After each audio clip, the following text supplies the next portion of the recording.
The ballroom of the downtown Marriott buzzed with clinking glasses and forced laughter, but I felt like I'd been punched in the gut.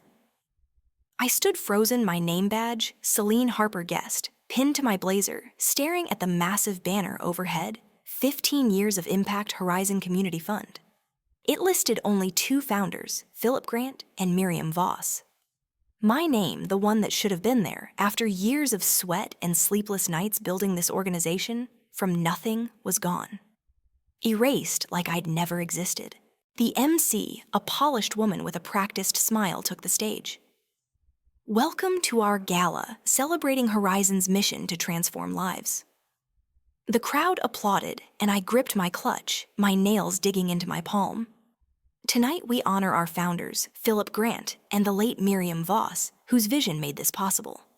We're also joined by former contributors like Celine Harper, who supported us in our early days. Former contributor? The words hit like a blade slicing through a decade of my life, drafting grants, rallying communities, fighting for Horizon's soul alongside Miriam. I felt eyes on me pity from a few old colleagues, indifference from strangers who didn't know I'd co-founded this place. My face burned, but I forced myself to stand tall, catching Philip across the room, smirking by the bar, with board members, his suit gleaming under the chandeliers. He didn't even glance my way. I slipped to the edge of the crowd, my hand finding the silver chain around my neck. The pendant, a miniature red fountain pen. Miriam's gift after we signed Horizon's founding contract felt like a tether to the truth. "This pen's your voice, Celine," she'd said, her eyes fierce. "Use it only for what matters." I hadn't worn it since she died, but tonight I'd needed her strength. Now it was all that kept me from walking out. Miriam would have despised this Philip's corporate circus, the way he'd turned our grassroots dream into a shiny trophy. I'd walked away 3 years ago, exhausted by his power plays after her death, thinking I could let it go. But standing here publicly stripped of my legacy, I knew I'd been wrong to stay silent. Philip thought erasing my name from a banner erased my power. He didn't know I still had the contract, the promises Miriam and I made, locked away somewhere in Horizon's dusty files. I didn't know how I'd fight him, but as I clutched the red pen pendant, I swore I'd make him regret underestimating me. The sting of the gala clung to me like damp air as I walked to Horizon's office the next morning, the city's noise barely piercing my thoughts. My hotel room had offered no sleep, just hours of replaying Philip's smirk and the MC's dismissive former contributor. I needed proof, something to shove in his face and make him choke on his lies. The red fountain pen pendant bounced against my chest, a quiet reminder of Miriam's faith in me. I wasn't sure what I'd find, but I knew it started in the place we'd built together.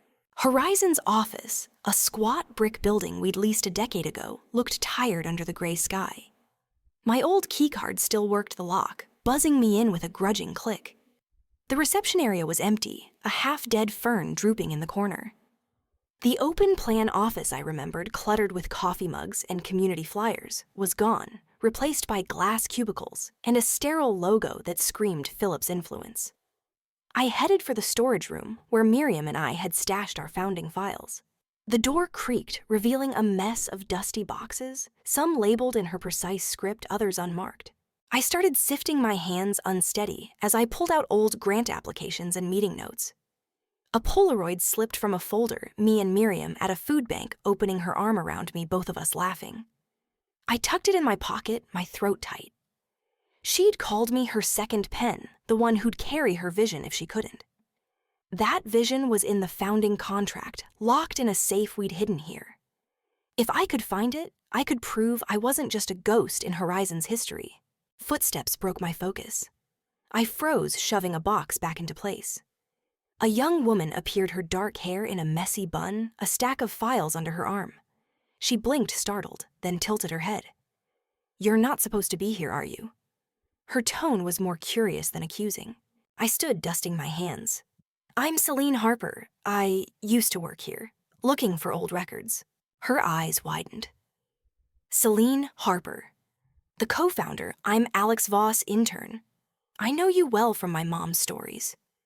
Miriam Voss was my mom. The name hit like a wave. "Miriam's daughter," I said, my voice catching. "I didn't know. I'm so sorry. Alex nodded, her smile small but warm. Thanks. I'm here for a law school project, digging through old contracts, trying to figure out how Horizons started before it got all... She gestured at the glass walls. Corporate. I saw a chance. I'm looking for the founding contract.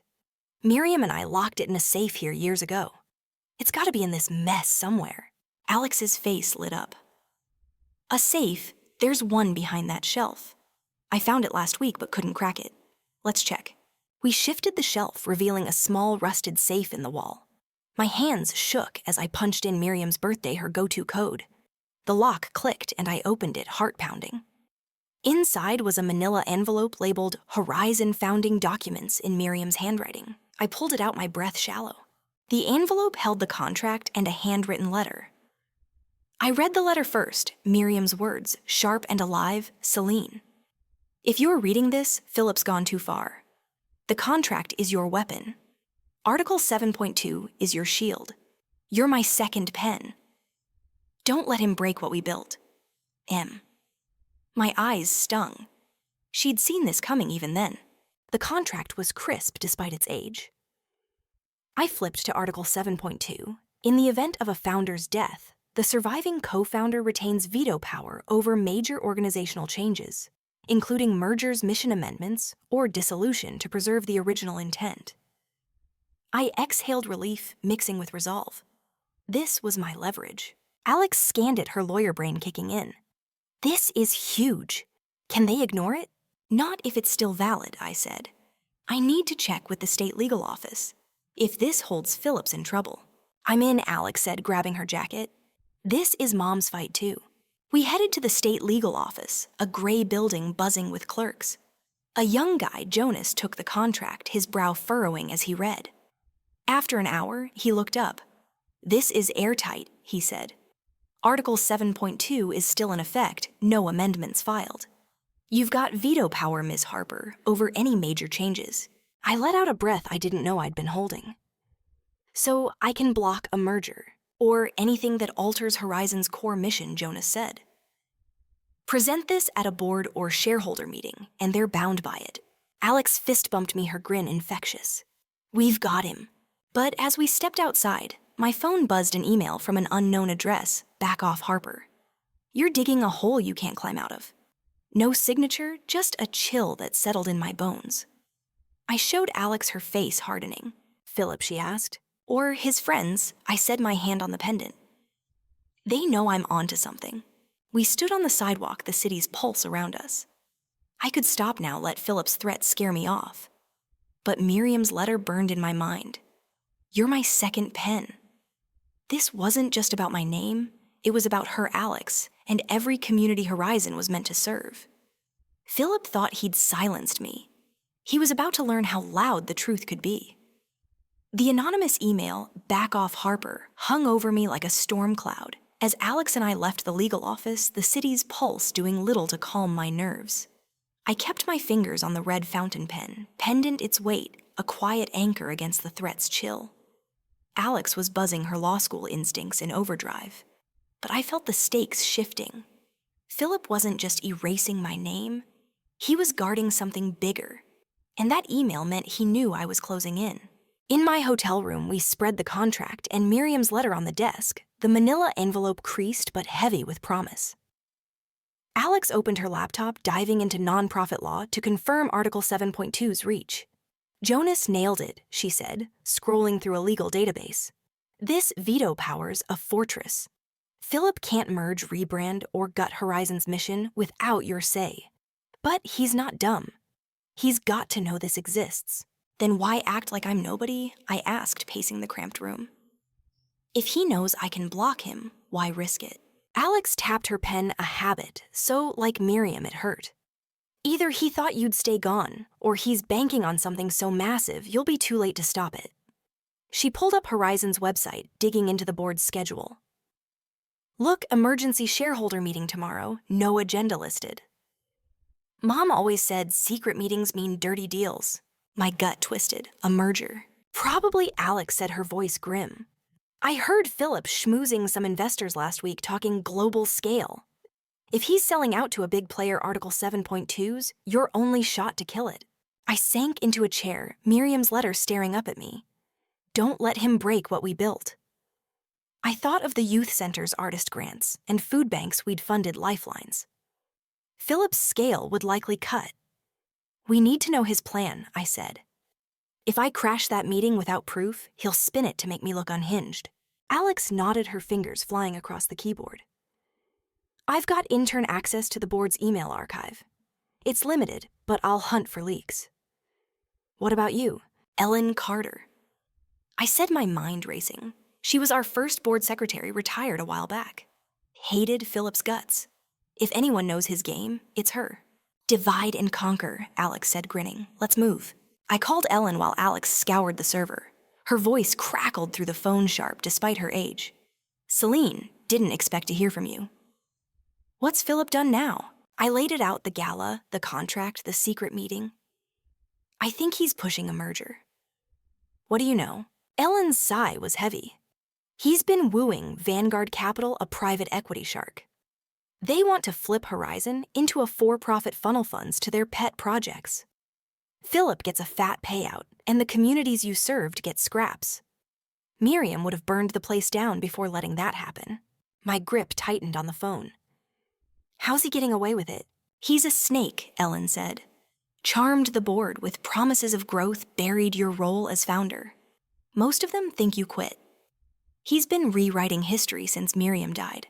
I thanked her, anger simmering. Vanguard wasn't just a merger, it was a gutting of Horizon's heart. I told Alex who'd hit pay dirt in the server, an email from Philip to a board member, vague but damning about finalizing with VC and neutralizing legacy issues. Legacy issues, I muttered. That's me. Alex's eyes narrowed. There's a draft press release set for tomorrow. Calls it a transformative partnership with Vanguard, all buzzwords, global reach, optimized impact.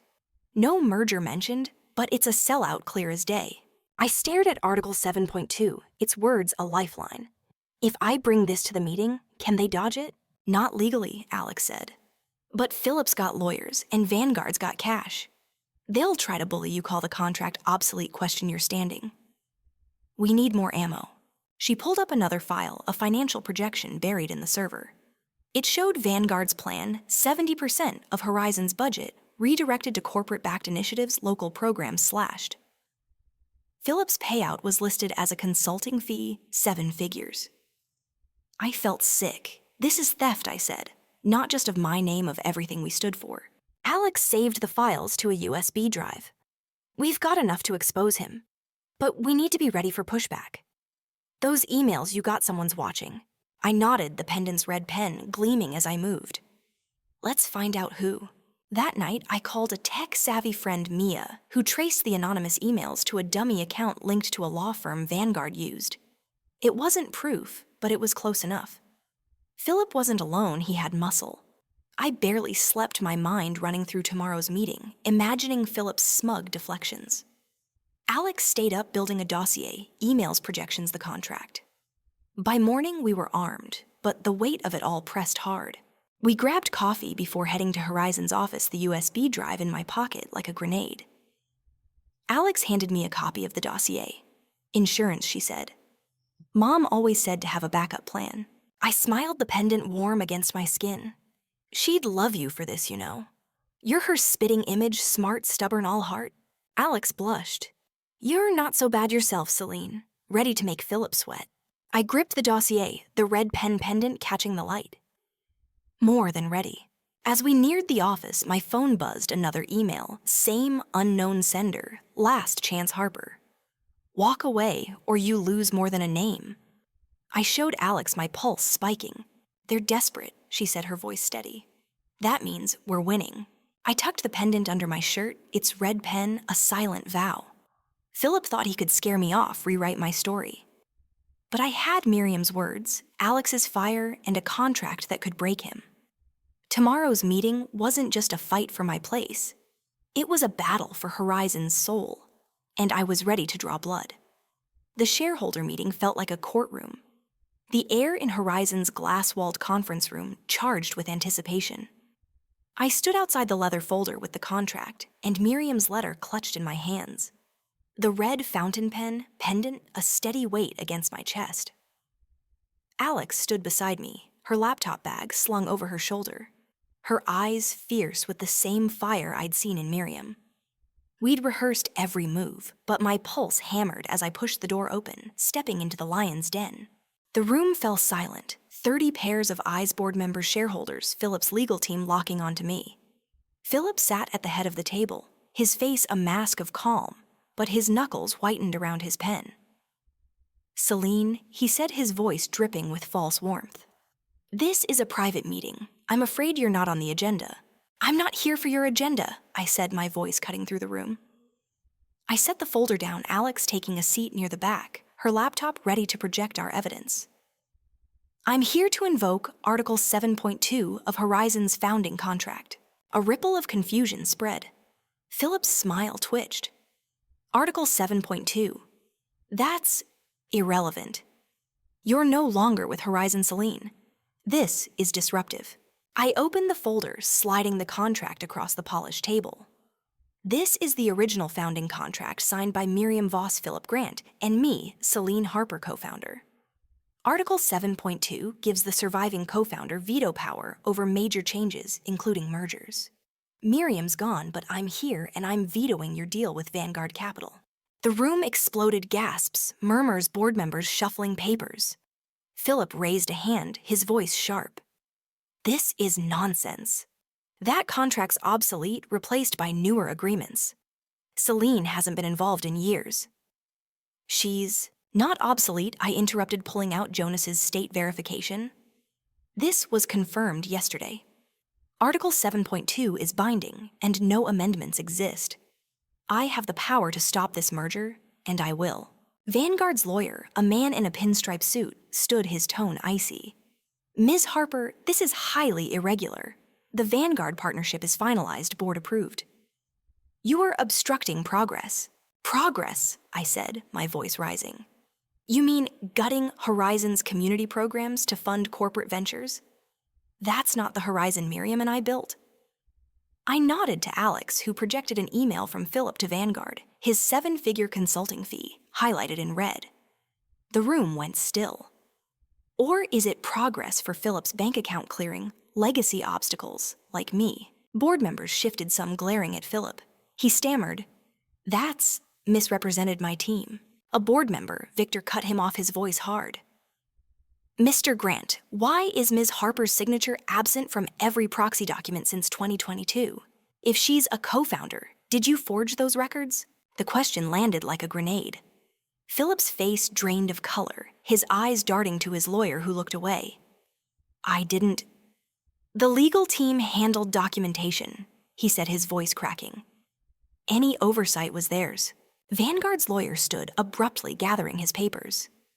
"We were assured all governance was clean," he said, his voice tight. "This raises serious concerns. We're pausing negotiations." He walked out, leaving a stunned silence. Philip slammed his fist on the table, his composure shattered. "This is a setup, Celine's twisting history to sabotage us." "History," Alex stood, her voice ringing. "I'm Alex Voss, Miriam's daughter. I found that contract in my mom's safe with Celine. She protected Celine's veto power because she knew you'd sell out." The room erupted again, voices clashing. Clara, the board chair, banged her gavel. "Enough," she said, her eyes blazing. "Ms. Harper's contract is verified. Mr. Grant, your explanations are inadequate. We're adjourning to review these allegations." I pulled out Miriam's red fountain pen, the one she'd used to sign the contract, and held it up, its inkless barrel glinting.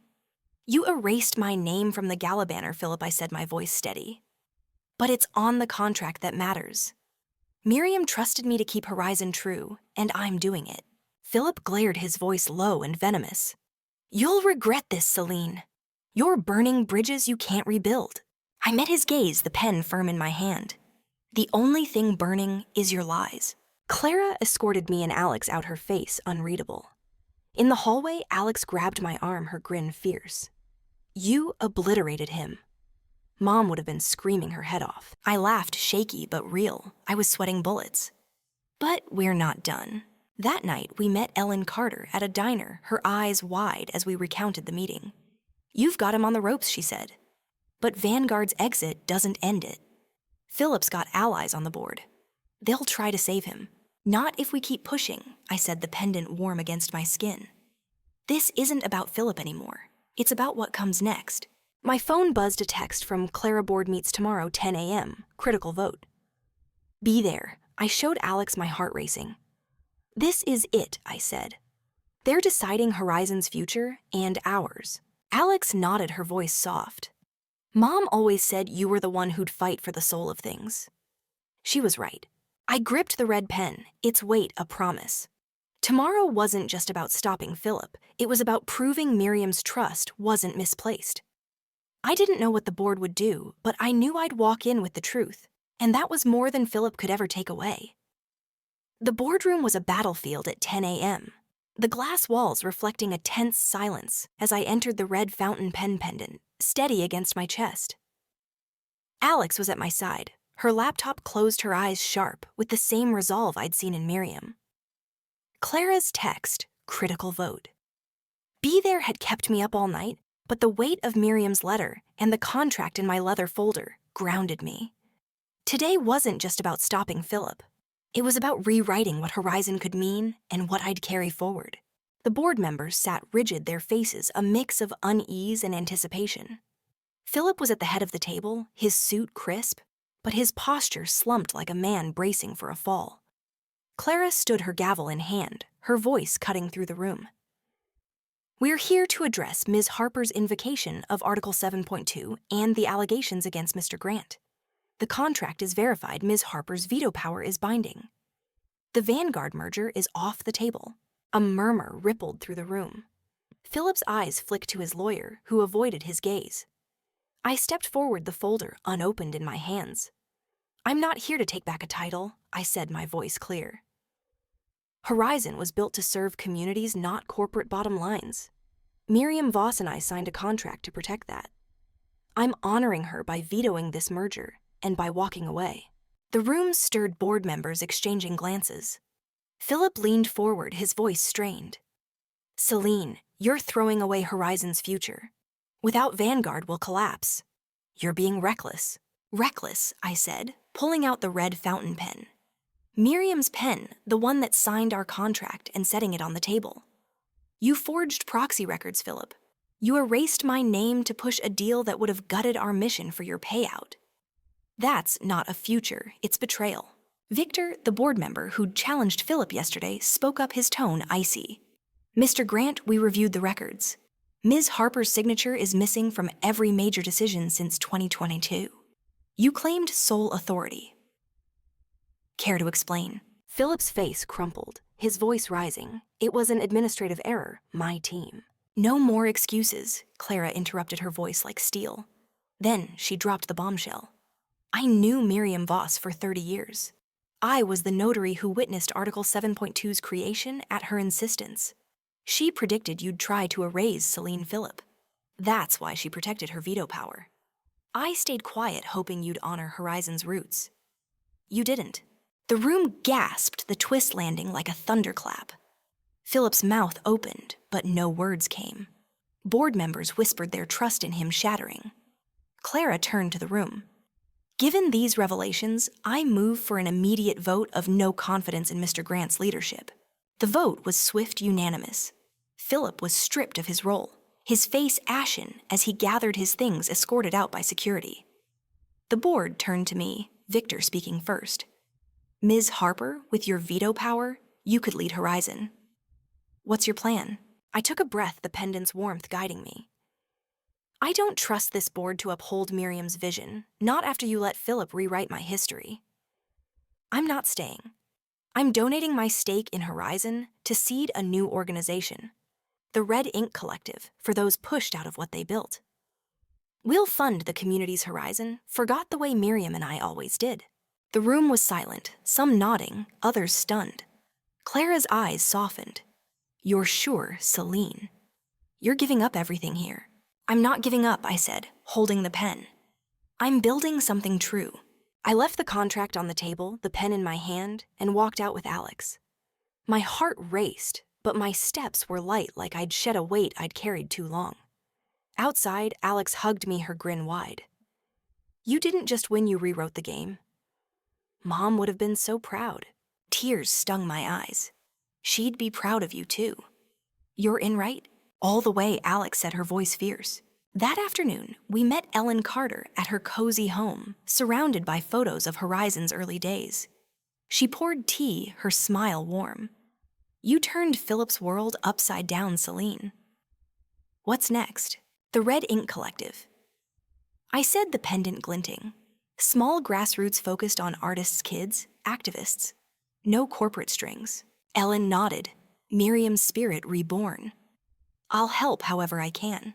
We rented a tiny office in a community center, the kind Miriam loved, worn but alive with voices. Alex and I hung a sign, the Red Ink Collective, for those who build. On the wall, we framed Miriam's red fountain pen, its inkless barrel beside her words. Sign only what your soul can stand behind. Below it, I added a new line, let ink speak where history won't. The collective's first act was signing its charter. I used Miriam's pen, its weight steady, as I wrote my name, the ink flowing from a fresh cartridge Alex had found. The last time I'll sign for something I truly believe in, I said, my voice catching. Alex squeezed my hand, her eyes bright. Weeks later, we gave our first grant, a scholarship, to a young girl named Lila who wanted to be a poet. At the ceremony, she stood under a hand-drawn portrait of Miriam, her smile shy but fierce. The portrait's plaque read our motto, and Lila read it aloud. Let ink speak where history won't. I touched the pendant, feeling Miriam with me, her legacy alive in every word Lila wrote. Philip faded, his reputation tanked by the board's review. Horizon limped on its mission, partly restored under new leadership, my name reinstated on its history page. But I didn't care about banners anymore. The collective grew grants for murals, classes for kids, voices that corporate money would never touch. Alex became my co-founder, her legal mind shaping our path. Ellen and a few old Horizon staff joined our team, small but unstoppable. One night, locking up the office, I found a note in Miriam's files, tucked in a journal. Celine, the pen's yours. Sign the world you want. M. I held it, the pendant gleaming, and smiled. Philip thought he'd erased me, but Miriam's ink ran deeper. I wasn't fighting for a past anymore. I was signing a future one where truth outlasts lies, and that was the legacy I'd carry forever.